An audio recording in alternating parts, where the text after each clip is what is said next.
here? It's the biggity beast from the east, Almonte here. For those of you that don't know me personally may not know that I do have a heavy Christian church background, Pentecostal church. Yes, there was a time where I was a child preacher when I was 8 years old. Years went on, I was in a Christian salsa band when I was 12 years old.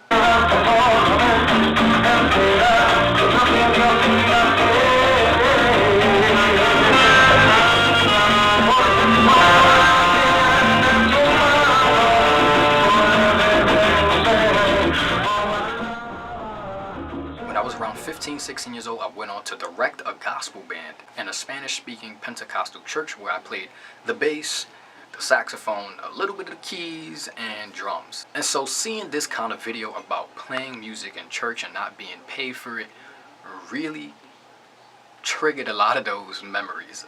So yes, to come clean, I did see this video way back before when it first came out. So this is a little less of a reaction and more of an analysis and a critique of the church and its treatment of the worship ministry. So here we go, by Pretty Simple Music. This guy plays keys fire, by the way. Y'all should check him out if y'all trying to get into some jazz piano stuff, because he's dumb nice. Why I quit playing church gigs. Let's react. There's a big difference between a music gig and music ministry.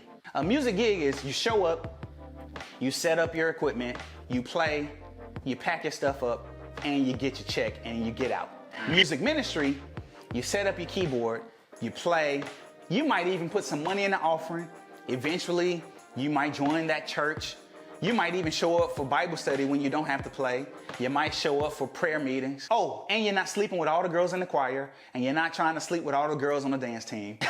I told y'all, whenever I'm wearing some John Deere gear, you already better be ready for me to be raw and just give you the... Yo, he's speaking facts though. I told you guys I was in a gospel band, but I did play gigs here and there. But it's funny, our pastor didn't like if we played gigs without telling him, even if it did not fall on one of the service days for our days. Meanwhile, we never even got paid. We never even got fed. Like, we had to pay for our food, eating the food that was sold in the church. Whenever our instruments were damaged by other people in the church messing with our equipment and little kids running around messing with our gear, we had to pay out of pocket. The church never, ever gave us a budget or a fund just to fix our instruments and the maintenance of the instruments. They didn't give us a salary. And if we played any gigs outside of the church, in another church, there would be a problem.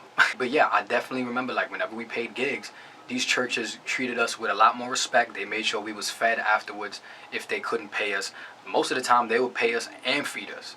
The salsa band I was in or the gospel band that I directed outside of my main church, we always got treated well and we got accommodated. When I was in the church, to be honest, it felt like we was the outcasts, like we was ostracized. Like, people actually looked down on us if we played for too long or if we played during the church sermon when the pastor actually wanted us to play. Some of the elders in the church would complain to the pastor and say, oh, they shouldn't be playing, blah, blah, blah. Take it with a grain of salt, because obviously this is my experience. Musicians a lot of times are very underappreciated and people really take us for granted in general.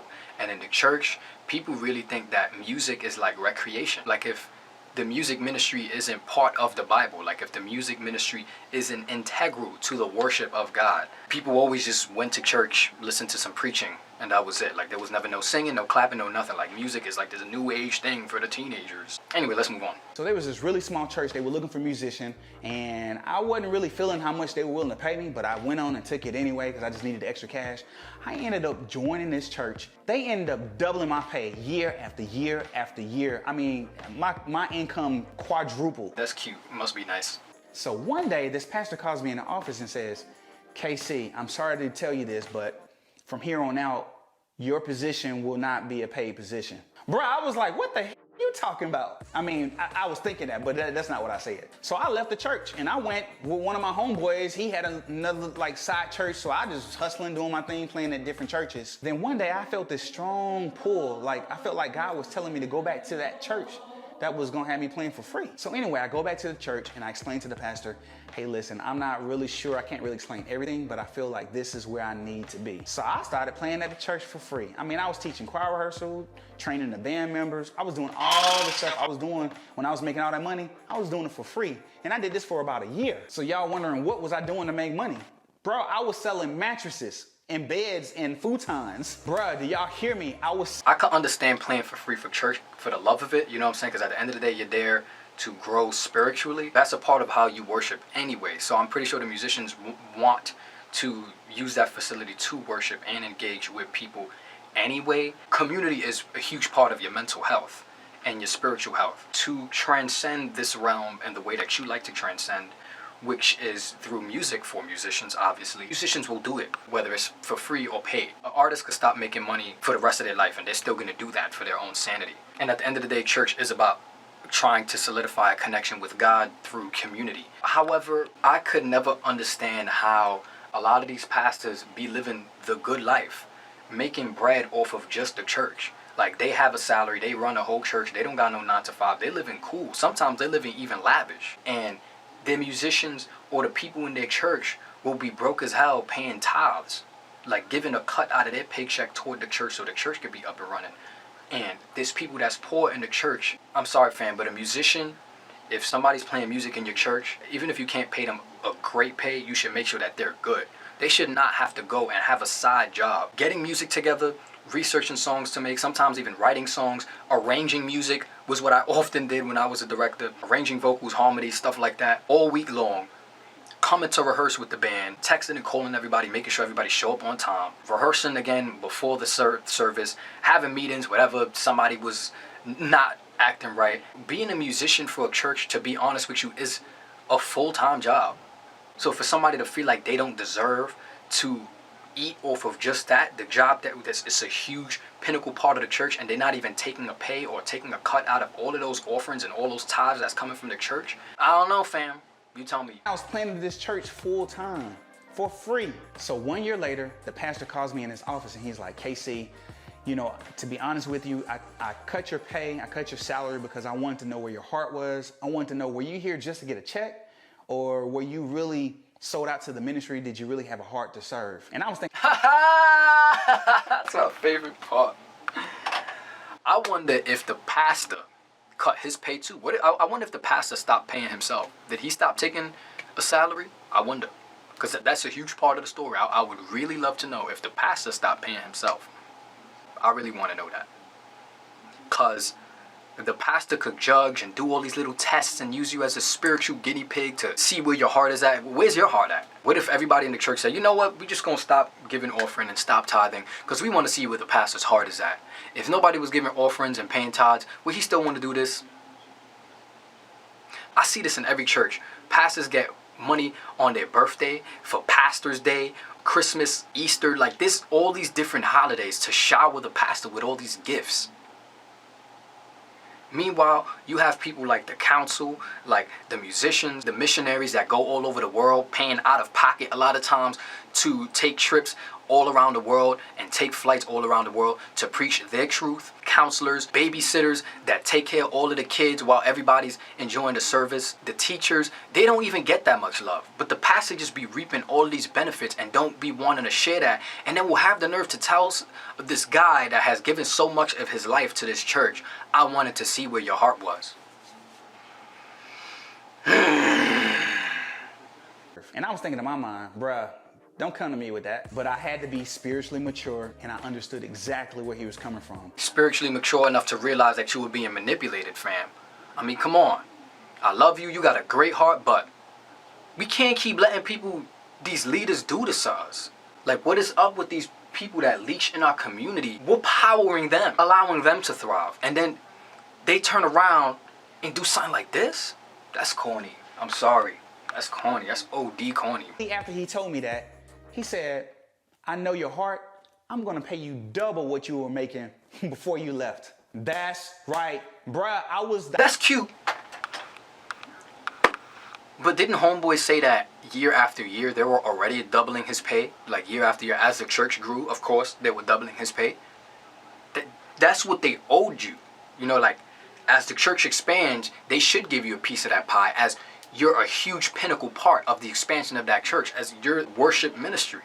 So of course, that's what should happen. The pastor's not blessing you. He took his blessing. He was taking your salary for himself. What the pastor should have did was, if the pastor was really noble and about it, all that money that he was keeping from you that year, he would have just given it to you in one lump sum. Boom. I basically saved your money for you. Thank you for playing this year. I wanted to see where your heart was at. Cool, whatever. Nice little moral. And giving you all your money, all the money that you earned that year. And then double your pay. What happened to that year? He just gonna steal your whole salary for the year? That's theft. That's theft. To me, that's theft. Anybody else comment? Do you think that's theft? I think homeboy got robbed. And I can't rock with that. I can rock with homeboy's message that you should be spiritually generous, that you should always give your heart to God, that you should always be generous with your time, with your money, with your energy. And these things, naturally, God will give it back to you. Whatever you think God is, whoever you think God is. These things will come back tenfold, of course. However, we need to address a real problem in the spiritual community, because it's not just church. It's a lot of these brujas that claim to be better than Christianity. It's a lot of these Satanists that claim to be better than Christianity. It's a lot of these Buddhists that got all of these people giving them money for God, giving it for spiritual reasons, but they not blessing other people. They not blessing people financially with that as well. How you got a whole community of people, some people's poor in your church, can't even put food in their fridge. My family was about to get evicted. Ain't nobody give a shit. Oh, let's pray. Let's all come together and pray for this servant of God so that they could do better in life. But aren't you a man of God? Aren't you a vessel? Aren't you an instrument of God, that God is using you? God be putting people in place to bless people, and those people, it's up to their free will to actually choose to bless people, and they choose not to. You're gonna pay for that. You're gonna pay for that, fam. There's a lot of times God will bless you to see if you're gonna bless somebody else. And if you choose not to, and that's really what be happening with these pastors, they be blessed and they don't give it back. They be blessed and they don't give it to the people that's empowering them. Bruh, I was the highest paid musician in the entire region. But that's why it's so important for you to make sure that you're at the right place at the right time, doing the right thing. You know, I realize we gotta make money. We're musicians, we're professionals, but sometimes God sees, He has a bigger plan or a bigger purpose for us. Now, I'm not telling y'all to go out and go play for free, but what I am telling you is you must make sure that you're in tune, that you're at the right place at the right time. I agree. And that you have the right motives, because you never know what God has in store for you. So right now, it is the year 2018. I've lived in Atlanta all of my life. But this year I made a major choice and a major decision. My beautiful wife, her brother ended up getting the opportunity to pastor a church. And the church is actually my wife, their brother and sister, is their grandfather. He passed recently. And anyway, the brother was living in Chicago, and they called him in and said, hey, listen, we would love to give you the opportunity to pastor this church. This church is super small. Like, I mean like 50 members, maybe 70 members. This is where God told me to come. So now I'm in Tulsa, Oklahoma. I don't see the big picture. I don't know exactly 100% why. I would have never imagined I would go and play at some small church with 50 to 70 members. But guess what? As soon as he told me he was going to be the pastor of that church, I told him, I said, man, listen, whatever you need, I got you. So we decided to sell our home. We put it on the market. And within 3 days, we got an offer. The offer was double what we paid for the house. I don't think y'all understand. We paid this amount for the house. We end up getting this amount for the house. So now we're here in Tulsa. I've met quite a few singers and musicians. See, I think that's beautiful. That's a fire-ass story. The pastor just sounded like somebody that was manipulative, to be honest with you. With this, it sounded like he humbled himself down from the position he was in to help out somebody else that's just starting out. And now, he just got double what he paid for his house. That's the instant consequences of generosity. That's a message I could rock with. That's real. He was blessed. He just spoke about how he was blessed. The highest paid musician in the region. His greed could have been like, man, I'm gonna stay where I'm at. I'm comfortable. He decided, you know what? I made enough money. I've been doing this. Let me go actually do something to empower somebody else. Still paid off regardless, you know what I'm saying? A sacrifice really don't be a sacrifice. When I got there, they didn't even have a drum set.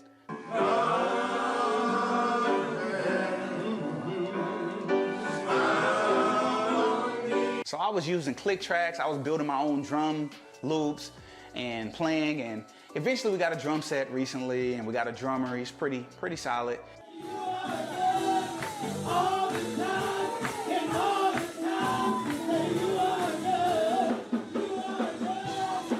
My man's really hitting the shoot dance. I'm dead. So I go from playing at these churches that have 6 and 7 musicians now to just me and a drummer. Y'all know I don't like to close out any video without letting you know that today is a new day, a new life, and a new opportunity to become a better you. I love it. Like I said, I don't go to church myself. I don't consider myself Christian anymore. I'm a very spiritual person. I believe that whatever you believe in, you should do that 100% and have 100% faith in it and do it with all of your soul, all of your spirit. Love to see a story like that. Love to see the visual of just people in fun having such a great time. A small church. It don't matter how big, small, whatever. As long as you have community and you feel good and you at that right place where your spirit is in tune, like he said, there's a reason why that church was being made from the ground up. And now he's probably going to even build an even more solidified connection with the people in that church because he started with it. I rock with his general message for sure. And this is not even a critique on him or what he's saying. But this is definitely a critique on that underlying issue that I see with the guy that was his old pastor. It just needs to be addressed because literally this is one of the main reasons why I left the church, because I was playing in church for free for dumb long. I did not care about being paid, fam. I really didn't. I was not looking to be paid. I didn't even know musicians got paid in churches, to be honest with you, until I saw this video. I don't know if it's a Spanish-speaking church thing. A lot of these churches that I go to that are Spanish-speaking, the musicians don't get paid unless they're like a moving band and they get there and they ask for offerings themselves. I remember one time in my old church, our drum set broke. These drums was like 10 years old. We had a sound system from like the 1980s. The microphones were horrible. This was not like a tiny church. It was maybe like 150 to 200 members. It had been pretty well established. It was there for decades at that point. My saxophone would constantly get leaks. Saxophones are very delicate instruments. Reeds you constantly have to be buying. If you're playing frequently, if you're playing every day, you have to buy a new reed at least like what, once a week, once every 2 weeks if you're playing on some everyday like heavy playing all the time. And I remember one time we finally made a flea market. We were selling our own household items like from our crib. Old blenders, old clothes, you know, just a flea market. So this was out of our own pocket. We scraped together like, I don't know, like $500 less just to get like a new drum head. I think we didn't even get to get new drums. We got enough for like these new wireless microphones. I remember when we made that money, the pastor literally called us to tell us that we needed to give a percentage of the money we made to the church because we sold that stuff in front of the church, even though it was our stuff. We sold in front of the church, and so we needed to donate or give a portion of that to the church. I remember our pianist was infuriated and he started like yelling. When he started like yelling and like pointing at the pastor, I think the pastor like put him on discipline or something like that for like a month or something, if I remember correctly, and played up this whole story in front of the congregation that he lunged at him, that the pianist lunged at him, looked like he was about to hit him. I'm like thinking in my head, mind you, I'm like 17 at the time. I'm like, I don't remember fam about to jump in to try to hit the pastor. Like, I remember he was mad. He was extremely enraged, but he was like behind all of us. And he was yelling and his father was like, chill. Like, and it's crazy. Like, here we were, these young kids being taken advantage of. And even when we try to save up money, just so we can have better sounding equipment and just for the maintenance of our instruments to continue playing at the church for free, they were still trying to dip their hands in our pockets. When that happened, that's when I really started considering I'm never going to be in a church ever again. Sometimes people from the church see me in the street, oh, we need you back, please, like you were such a good director, like things sounded so good when you was there. And I'd be like, yeah, I'm sure you do. I'm pretty sure there's churches out there that do appreciate their musicians, but there's a lot of churches that don't. That's just my experience. I know some people probably from my old church probably gonna see this. And to be frank with you, I really don't care because I'm speaking facts. That's what happened. That's my experience. You could be mad. Out of the psychological and emotional abuse that we've endured in church, I deserve to at least tell my truth. If I can't be paid and I've given all those years to the church, I deserve to stand in my truth. It was Almonte, Eastside, Harlem reppin'. Almonte out. Yo, they got me torn between my mind and my soul. Blind as I go, inside of a goal of wishing I could rewind and control the time of the flow. But you either rhyming or grinding for dough, or having the lyrics keeping the game tied to the bow. Rhyming should know, I come from the era of murder scenes, where they handing out nightmares to people who learn to dream. While you think they murder king, negative overpowers positive. So when it's hard like life, we learn to swing.